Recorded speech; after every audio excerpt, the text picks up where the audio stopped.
Good early morning to you. This is the Metal and Wood channel. Steve doing Chainsaw Diaries. Nice and early in the morning. The walking that I do when I do this discussion, the walking that I do is related to trying to get my eye pressure down. If I walk only 15 minutes, the eye pressure goes real high. But if I walk past that, get the heart rate going, eye pressure drops, and it drops for most of the day, at least where medication can control it. And I couple the walking with the Chainsaw Diary stuff, and it's gotten extremely interesting lately. And been just trying to think which direction should I go. It's like people have advised me, well, if you're trying to use your YouTube channel for business, drama's not good. Well, I never wanted any drama, but I got attacked by some jealous people. And they've made some really dumb moves in life. And as a consequence, they've committed some crimes. And because they're not as brilliant as they think they are, that was pretty criminally brilliant, but you got caught. And now all their followers are slowly starting to realize that this guy known as Indiana Doug perpetuated a fraud right before their eyes, and they've spent weeks commenting about it, about how I'm the fraud, whereas I've got the goods because, like he said, cameras don't lie and serial numbers don't lie. So how ironic. He did a staged review on a chainsaw that I'm trying to bring into the United States, where only 10 have ever been brought in, and the only ones ever sold I've recollected. I recollected the one that was sold when I realized there was a problem with the carburetors. And I've maintained control or knowledge where the others are. So it's pretty funny how things work out. But I got a threatening message in the YouTube, kind of like a veiled threat. At least it could be taken different ways, but comes in from a Doug Carnes. So I'm thinking, I wonder if Indiana Doug has done Doug Carnes, but I'll find out soon enough. And then there's comments out there that says, well, he'll need a lot of money for an attorney. He's just bluffing. Sorry, my friends. I'm not bluffing. Doesn't matter how much it'll cost. Besides that, I don't actually have to have an attorney, especially to start. Guess you didn't do your homework. So anyway, today is going to be an eventful day. I've seen before where there's a situation of interstate crime, and generally, especially when there's some public exposure, it's taken very seriously and dealt with relatively rapidly. So I know the avenues and the channels to get things going, and there's all sorts of things that people aren't even thinking about. They're not even thinking. I saw a video come through and it said, start them up Sunday, and there was my stolen chainsaw, one of 10 in the United States, serial number. I didn't see the serial number on that video, but started on the first pull. Maybe it's not the piece of junk that, maybe you swap back a good cylinder for it. Interesting. So it's funny, he's got hundreds of people commenting about how crazy I am. It's going to be really funny when they all realize the scenario. Felony fraud and interstate transport of stolen goods for fraudulent purposes. I mean, that's not a misdemeanor. It's a felony. So felonies are punishable by terms of prison lots of times. So you can't own firearms, unless the Supreme Court makes a change on that somehow. I personally think a non-violent felon should be able to own a firearm, except for situations where there's some type of preclusion to that being a good idea. So today's story is going to be about John Kerry and Scott Camille.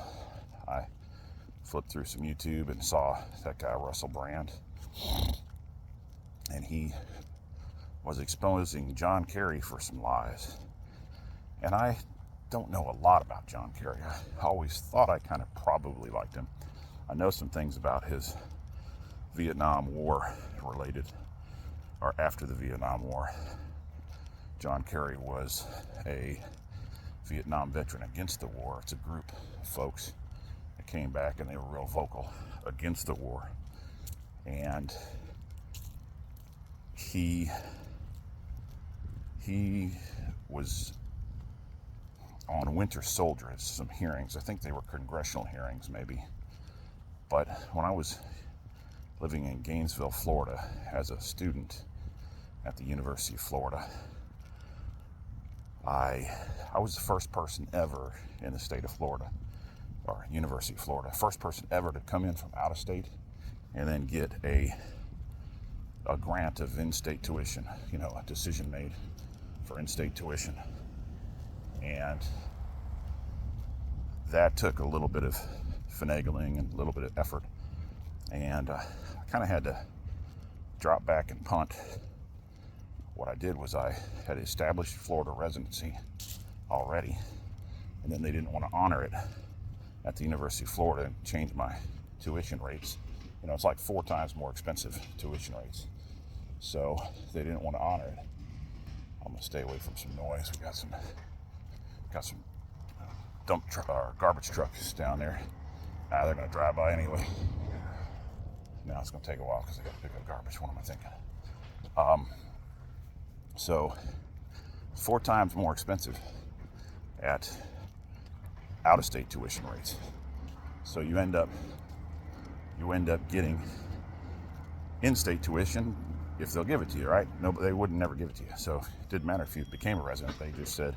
They said you can't earn residency status while a student. That was their policy. Okay, so there was state Supreme Court rulings that said that was unconstitutional, that you could earn in-state residency. So the way I got in-state the way I established residency after the year with all the driver's license, domicile, everything. So I was a bona fide, full-blood Florida resident. Concealed weapons license and everything. So I dropped out of the University of Florida. I went to the local community college, Santa Fe Community College. I think I took a Physics 1 and Calculus 1 during that time. Just kind of laid back, took it easy. And I remember, it's other stories. I don't want to get off into too many stories. I'm trying to lead into the one story. So I got the Florida residency at the community college because I just didn't even send in transcripts from Florida. Just didn't even do it. Didn't want to confuse the matter. So of course I did my stint at the community college, and then I went and reapplied to Florida, or maybe I was still eligible. That's what it was. So I guess I did what I did for pre-registration or whatever, I can't remember. And then I submitted all of the records from Santa Fe Community College and demanded in-state residency because Santa Fe Community College had given me in-state residency. And they're like, no. And I'm like, I don't think you understand. You messed up. And so I had to make a few phone calls, and I already had the Florida State Supreme Court case. And the internet didn't exist when I was in college. That was 95 when I graduated. The internet hadn't been established. It was kind of like bare bones. It was kind of like a look at this little thing. You can send an email or something like that. So research was, you had to go to the library. You had to go to the library and you had to look stuff up. You had to look statutes up. And I did. So I made those phone calls, and I guess they didn't want I guess they realized I was going to sue them for this because, this is this next stage of my life that I got to get through. So rather than getting sued, and there was already an existing Florida State Supreme Court case, they decided to go ahead and give me in-state tuition at the University of Florida. And the guy that I'd been fighting, he told me, "You're the first person to ever get it." I said, "I appreciate it." And that's that. So while I was there, probably in that time frame, I didn't have a lot going on because I'd only been taking those 2 classes.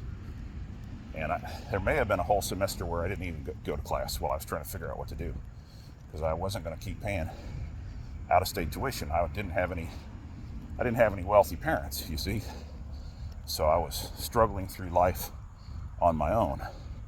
And it's really hard to pay out-of-state tuition as a student. And I didn't really want to rack up any student debt. I didn't know much about student debt, but it wasn't a good sounding idea, because I knew the prospective career I was seeking wasn't necessarily going to be a lucrative one.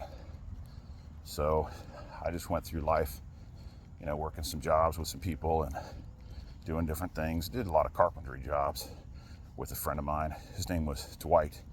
He was from Arkansas, and he used to work for the Arkansas Democrat as a reporter. So he was an intelligent man, but he had a very, very thick accent.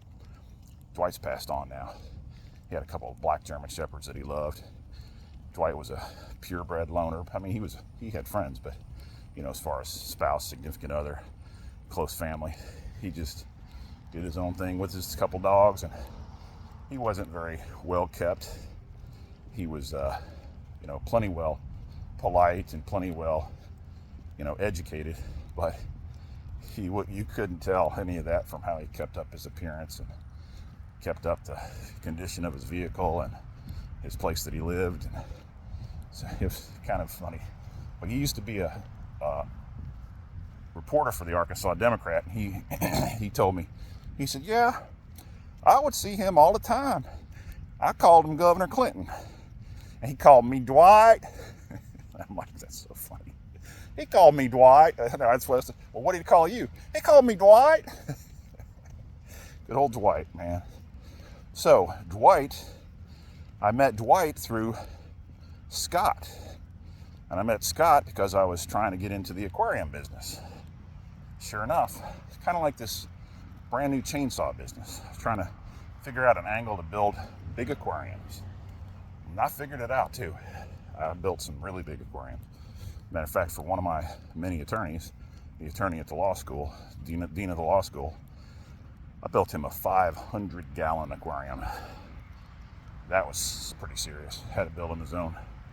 I had to totally reinforce that stand, because 500 gallons is like, what, 8 pounds per gallon?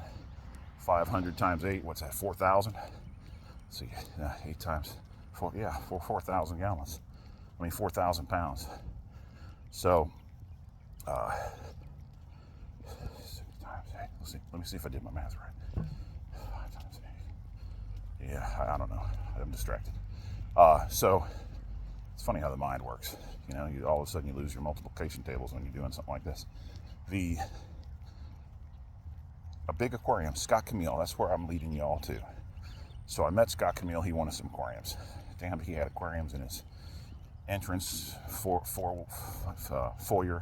to the house, or whatever you call it, living room, whatever. He had aquariums in his bedroom. He liked those cichlid fish. He liked those big, ugly goldfish. I don't know if Scott's probably alive, but he's pushing well into his 70s for sure. So Scott Camille, he's on YouTube. He doesn't speak very well, but his story is incredible. And I know all of his story, and I got it recorded, all of it. Problem is, the microphone was under the shirt, and the shirt really distorted the interview. So Scott Camille knows John Kerry. Scott Camille knows Jane Fonda. And of course, Jane Fonda is all controversial from the Social Security number issue out of that Hanoi prison, where she's probably didn't handle something right related to Vietnam prisoners of war, Americans in prison. but they were all vocal against Vietnam veterans. I mean, all vocal against the war, because they didn't like the idea of burning villages and raping and killing innocent people, whatnot. So they formed Vietnam Veterans Against the War. And holy cow, that's where this thing gets super interesting. So, you know, I don't know if you guys know it, but Johnson and Hoover were all behind the Kennedy assassination. I don't know if you know that.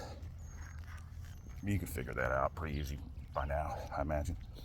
But Hoover wrote some orders to, hold on, let's hold off on those orders. Scott Camille was real vocal against the Vietnam War, like super vocal, like he led Vietnam veterans against the war for the whole nation. They had literally, at whatever point, they literally had 2,000, 3,000 AR-15s in the hands of people across the nation, ready to take over the government. So times are different, huh? So in 2021, it was people that followed the Republican Party. In 1970s, it was people that followed the Democratic Party against Nixon. So, and there's a lot to this that I know that probably a lot of people don't even know. I ran across a guy in Atlanta that knows about this. He was a police officer. He was a police officer in Atlanta and a police officer in Miami, and he verified my story. That was so crazy to tell such a wild story and then have a guy verify it. So Scott was telling me that they had all these AR-15s around the country, and they were scheduled to do a little deal against the United States government. And Hoover decided to sign some papers to deal with this situation. I won't tell you what the paper said right now. So Hoover was still the FBI director at the time. And this knock at the door came one day in downtown Gainesville, Florida. And Scott answered the door. And it was a beautiful young woman, stunningly gorgeous. And she said, "I'm in town and I'm trying to find my friend's house. And I can't remember what street she lives on, or I'm just turned around and confused. Do you think I can use your phone to call her?" Because, of course, in the early 70s, there's no cell phones, right? So Scott said, "Of course you can. Of course you can, beautiful. Come on in." And she made her phone call or whatever. And, "Well, while you're here, why don't you share a joint with me?" Marijuana joint, So they smoked a marijuana joint together. And then, of course, one thing leads to another. Then he's engaged in sex with this beautiful young woman. And then, of course, she becomes his live-in girlfriend. Of course, she's so beautiful. And they, hit it off. Why wouldn't you hit it off, right? And so a number of months goes by, probably, 4 or 6. I have to look at the original interview. And she tells Scott that she's got 2 buddies coming into town, a couple of guys, and they need to go score some coke so they can do some partying. And I don't think Scott was into cocaine. I don't know. I didn't ask him, but he didn't really have anything. So, but he agreed to go help them, drive them somewhere where they needed to go or something like that. So they come in their little car, well, not little, regular car, and these 2 guys they led him right up front, and he probably thought that was weird. He's a passenger, but they let him, "No, you go ahead, you can have the front seat." Okay. So he started figuring out something was weird about that whole deal. They were in downtown Gainesville, Florida, about a block from the police station. And he decided that these 2 friends of his girlfriend were kind of fucked up. They weren't exactly who they said they were. And he decided he was getting the hell out of the car. He didn't have a weapon on him, because I guess he just wasn't carrying a weapon, which was actually a very beneficial thing under the circumstances. Very beneficial to the case, of course. So he's downtown Gainesville, and he's trying to get out of the car. And the guy behind him shoots him through the car seat with a gun. And for the longest time, I thought it was a .45. I was extremely impressed because he said it entered his scapula through the car seat and almost exited his abdomen after it went through his liver. And at the time, I thought he had said .45. But as it turns out, it was a .380. But that's still pretty impressive for a .380. Now, .380 is plenty good for self-defense. You know, especially when you stack it with a little extended magazine, 9 or 10 shots. Plenty good, especially if you've got it very accessible all the time. Which is the benefits of a .380. It fits right in your pocket or right behind your belt loop or whatever, and very easy to get to. And that's why it's so damn good to have on you all the time. But sometimes you need more, because if you look at the ASP channel, ASP, Attitude, Skills, and Plan, you learn all about gunfights and whatnot. And it's pretty amazing, the analysis going behind it. You need to fire a lot of shots, and you need to fire them until the target stops. So Scott didn't have a weapon on him, and he got shot through the back and got out of the car seat and fell out on the street. And I guess it made a loud enough noise, or maybe the windows were down. I don't know. But the Gainesville police came, and they put a gun to these two guys that tried to murder Scott, and they raised up their wallets with their badge in it, and they yelled out, "Federal agents, federal agents." So what they had done, this is before the DEA was formed. They were federal agents of the Narcotics Bureau, or whatever it was called, but it was controlled by Hoover. And they got separated by the Gainesville police, and they couldn't tell the same story about what was going on. And there were 3 guns in the car, or there were 3 guns altogether. The 2 service guns, which were .38s, and then the .380, which is an automatic, smaller automatic. Probably a little less power potential behind it than a .38. .38's just fine for self-defense too. All these guns are just fine for self-defense, even a .22. So maybe not good for offense, maybe not good for serious combat, but as far as self-defense, totally good. So the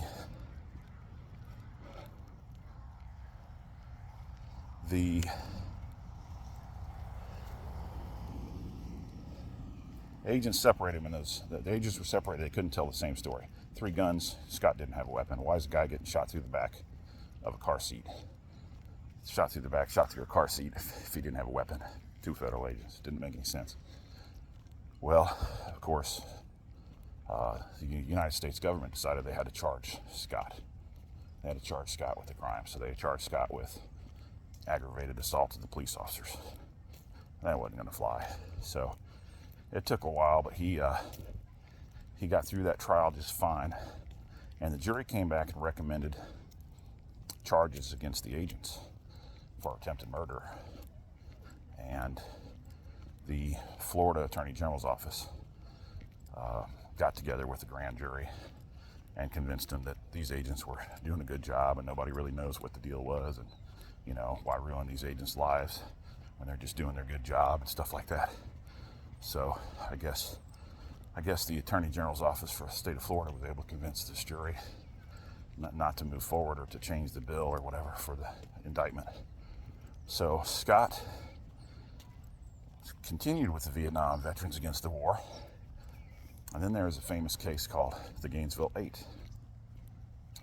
They had learned that for the Republican Convention of 1972, they were going to go down and protest, but they had learned that the government at that time decided to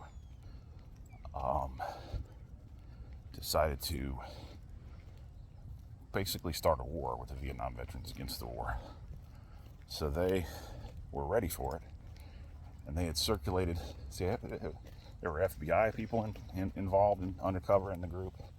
There were all sorts of things going on.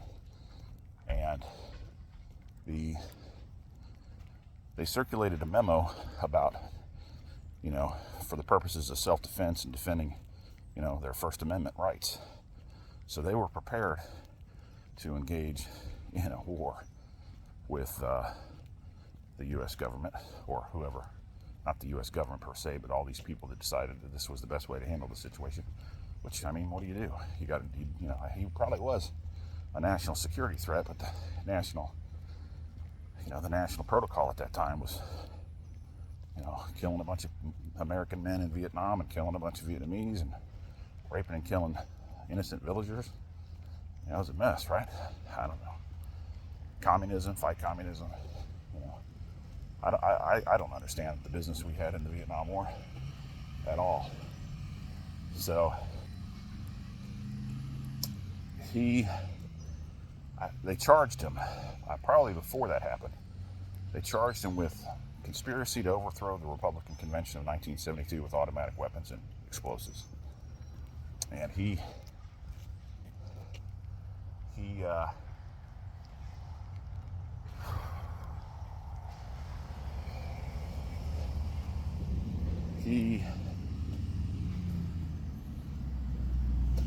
won that trial too.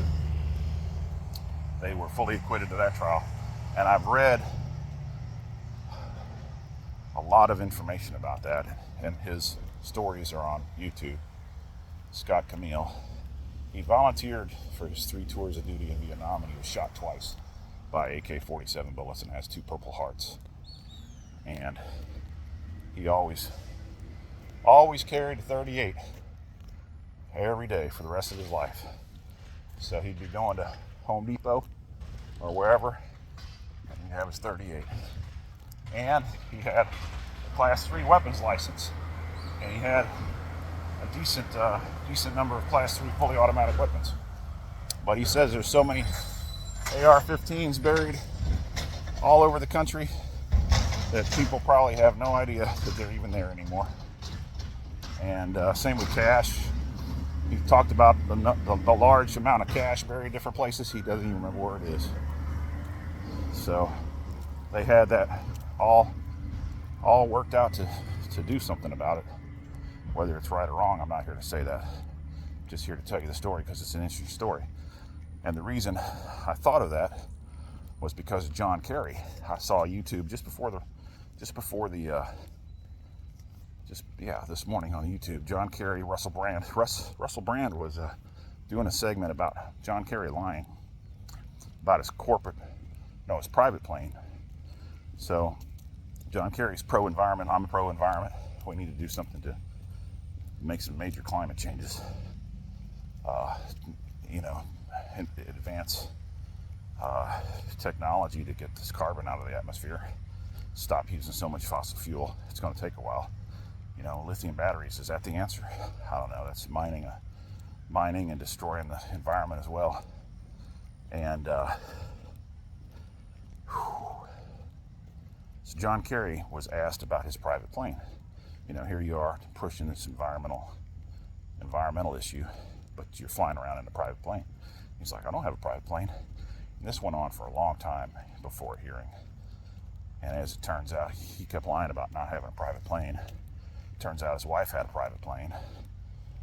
It was just really a embarrassing lie, hypocritical, embarrassing lie. And whatever congressperson was interviewing him handled it very well. But it is terrible that the guy would lie about the private plane issue that belonged to his wife, that he was hiding the fact that he even said, we don't have a private plane. He even said that too. A lie. So lies can do some bad stuff. And people that lie and intend to deceive, eventually everybody in my situation will understand the truth. And the guy made a really bad decision. I told him in a comment or two, or somewhere, jealousy will eat you alive. And that's what this is. This is pure jealousy. That's all it is. And I'm lucky that I'm not jealous of people. I'm very lucky that I'm not jealous. So it's sad because the damn Noker chainsaw is not even ready, and it got portrayed as if I was out there peddling it at super high skyrocket prices, and how dirty I am for cheating everybody, and all because this thing got exposed with sabotage parts and stolen from me, and there's only 1 of 10 in the United States serial numbers. It's just disgusting. So we'll see what happens. Today's Monday, July 31st. Things change dramatically today because I gotta press some numbers and get some things going. And what I don't think people understand in this case is I had things going on those chainsaws about a month and a half ago, as far as law enforcement. About a month and a half ago. That's no joke. That's real. I realized my chainsaws were being stolen from me, and I made the appropriate phone calls and contacts and established that scenario. I said, no, I think maybe I'll be able to get them back. We'll see what happens. As far as the bullshit about I told him to come get him, but he never would. 54 pages of emails is what it takes to transfer all of those text messages. 54 pages of emails. From the first text messages to the last. The last text message was 2 cylinders and a forearm holding the cylinders. And that was just after a discussion. I'm still working on them. But they're 2 different cylinders in the photograph. 2 different cylinders. My eyesight's not that bad. When I get up and close and look at the picture without the glasses like this, it's not that bad. So, 2 different cylinders. So he did a swap out. I caught him. He stole the chainsaws. I caught him. It's going to be a felony prosecution. I'm not going to let up. I've got a law firm. The law firm's going to be sure to put pressure on the state to prosecute properly and accordingly. It's interstate conspiracy. So once everything gets solved, and as far as investigations from a law enforcement office, then it's going to get presented to the U.S. attorneys for anything that can be prosecuted in that aspect, and there'll be a lawsuit as well. For those of you that think that's a bluff, the only thing I have to do in life right now is deal with this case, because obviously the Noker chainsaws aren't ready for the U.S. market, especially until we get some things fixed out there on what's been done. So don't worry. There's a lot of aspects, and as far as somebody dreaming up something bad, sure, somebody can come down here and kill me. Well, yeah. Well, so what? As far as threats, like a threat, if that text message from YouTube was some kind of threat that came in from Doug Carnes, Kearns, is that the guy's name? Is this the Doug I'm dealing with? I don't know. I couldn't find anything on a simple search, but there's people I know that can get into a much deeper search. And of course, like I said, YouTube's got a 800 number that will totally square this thing away, get it started, get it rolling today.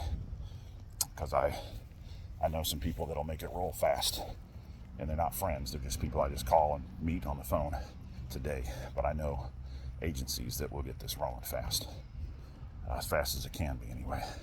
Like I said, this thing started about a month ago with law enforcement, probably before things were ever shipped off. So they know I've been trying to get these things back. They know no matter what the interviews come up with, there's no way out of this, because it's all, like I said, it's all I have to do in life. So all these people can leave comments about mental wood, and whatever, and that's not going to faze me. I had law enforcement corrupt officers I brought down. I'm them. They were stalking me and calling my house at all hours of the night. I continued. I took them down in court. That was the end of some of their careers. So it's not gonna faze me.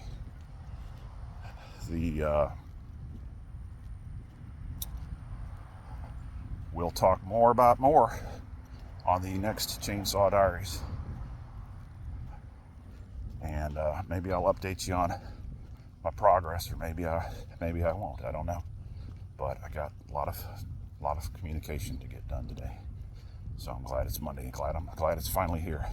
Last Monday was when this started, so it's kind of amazing the level of progress I've made on this. Haven't been so confused as to where these things came from and how they got to where they got to, because there were too many people trying to throw me off. That was, for the most part, successful if I would have believed it. But after dead ends, I determined that wasn't what was happening. So better luck next time, guys. Take care. Like, subscribe, share, plant trees, reduce your emissions, recycle, reduce, reuse. Thumbs up. Appreciate it.